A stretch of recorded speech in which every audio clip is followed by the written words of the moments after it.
She said, every journey I took a rifle or pistol with me. Because every once in a while there would be some scared Negro who would want to turn back.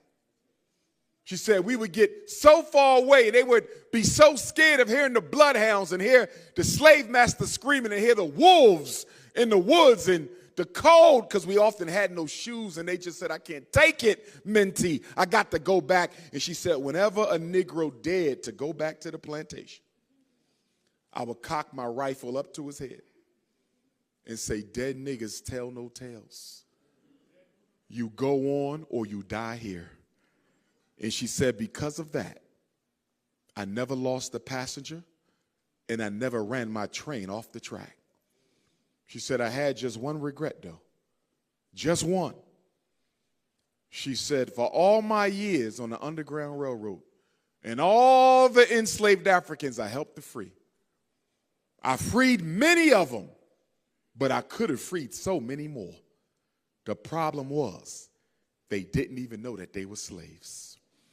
Queen Mother Harriet Tubman said, I had reasoned it out in my mind ahead of time that I had a right to one or the other, freedom or death.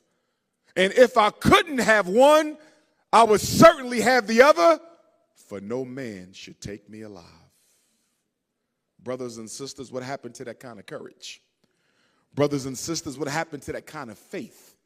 Brothers and sisters, what happened to that kind of sacrifice, persistence, determination, commitment? We have lost the spirit of our ancestors. 2 weeks ago, black people were crashing out all over the United States. Should we vote for the South Asian Indian, or should we vote for the orange man? And all over YouTube, all over Instagram, all over the black world, Negroes was fighting each other. I saw a black woman say if her husband don't vote for Kamala Harris, she's getting a divorce. I saw black men who stopped talking to their brothers and sisters because they said, I'm not bothering to vote. There's nothing on the table for me. And as I looked at all these Negroes fighting over the red plantation and fighting over the blue plantation, fighting over the Democratic Party plantation, fighting over the Republican Party plantation, I said to myself, are we that thirsty for the illusion of inclusion that we would literally destroy relationships in our community over two people, neither of whom has an agenda for us? But brothers and sisters, as the whole election thing went on, I'm standing back and I'm like, I ain't heard nothing about miseducation. I ain't heard nothing about mass incarceration. Neither side. I ain't heard nothing about homelessness and gentrification. Well, I was in my hotel today, getting ready to come and meet you all. I was watching the news, and they said that your city council here in Las Vegas, they want to pass a law that basically makes being homeless a crime. If they catch you downtown sleeping, you can go to jail. See, this is the white man's capitalism. They rob from the poor, give to the rich, but they don't want to see no evidence of it. See, they got to keep you thinking that capitalism works. And don't get me wrong, I'm no communist, I'm a Pan-Africanist. But capitalism is no solution.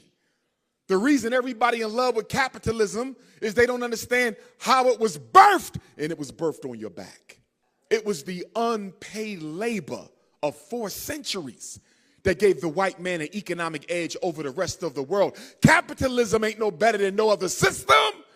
It's just they had a 400-year head start. That's it, brothers and sisters. How can you endorse a system where the top 1% own more than the bottom 75? That's economic slavery. In America, top 1% of Americans own more than the bottom 50. And they tell you you can change it all with a vote. Brothers and sisters, if voting could change anything for the American African, it would be illegal. I'm not saying don't vote, but voting is a strategy, Las Vegas. Voting is a tactic, Nevada. Voting is not a way of life. It is not a religion. It is not something you do because you can. You vote because you should. I didn't hear nothing about police genocide from neither candidate. But y'all was crashing out. Negroes say my ancestors died for me to vote. Actually, they died for freedom, justice, and equality. Voting was only the strategy. Stop confusing goals with tactics. We think because we voted, we changed something. And I was so disappointed at my black Greek sorority and fraternity brothers and sisters, because that first night that Vice President Harris declared her candidacy after Joe Biden cognitively clocked out, the black Greeks raised $30 million in a night. One night. $30 million in one night, and gave it to a South Asian Indian to pay for commercials. Now that she lost, what do we get for that $30 million? Nothing at all. You raised $30 million for a presidential candidate, but you come from a community without a single decent school in it. You come from a community without a single decent hospital in it. You come from a community without a decent supermarket in it. You come from a community that don't even have a bank that invests in black people, but you'll give the white power structure $30 million. In order for us as the American African people to get where we need to be, there will have to be an intellectual civil war amongst us. We will have to separate out who wants to do for themselves and who wants to keep begging from Caucasians. There's two groups. You can't serve two masters. Some of us are in love with free white money. You can't live without free white money. And you fail to realize that the free white money you get is nothing but a strategy of appeasement to keep you from fighting for what is due to you because you're being financed to stay quiet. There was an article that just came out the other day. It revealed that National Action Network founder and president, the Reverend Al Sharpton, received two separate $250,000 checks from Kamala Harris for the campaign. He was paid to make you vote for her. And then it came out that my good friend Swollen Martin, he got about $350,000 from the Kamala Harris campaign to influence black people to vote. So you got to realize when you've been suckered. All them Negroes on TV who was telling us to vote, they were paid to tell you to vote. They were for sale, bought and owned by the Caucasian power structure. I knew it anyway. When my brother Steve Harvey said, they didn't pay me to do this, they might didn't pay you, Steve, but you don't own that radio station. They damn sure paid the Caucasians who own the station. Ain't no way white folks gonna let you get up there and push a black candidate who raised $30 million in a night, and they not gonna be compensated. See, we gotta understand something. After racism itself, the black bourgeoisie is the greatest enemy of Las Vegas. If you don't expose the gatekeepers, you'll never get free.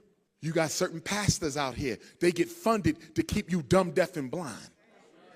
You got certain politicians out here, funded to keep you dumb, deaf, and blind. You got scholars at your universities whose job is to misinform black people through the use of statistics and research. Nobody is supposed to tell you the truth about the hell you catch. All your leaders misrepresent you to the power structure, misrepresent you to the media. You don't think it's a coincidence that whenever they want to know what's going on with black folks, they go to a celebrity? They go to an athlete? Why are we the only people in America whose athletes and celebrities are your spokespersons? The Negroes most controlled by white folks, the Negroes most comfortable with white folks, are going to tell your truth to the world. They will never do that. The black entertainer, the black celebrity is a corporate product. They don't belong to us no more. They say what they told to say. and they do what they told to do.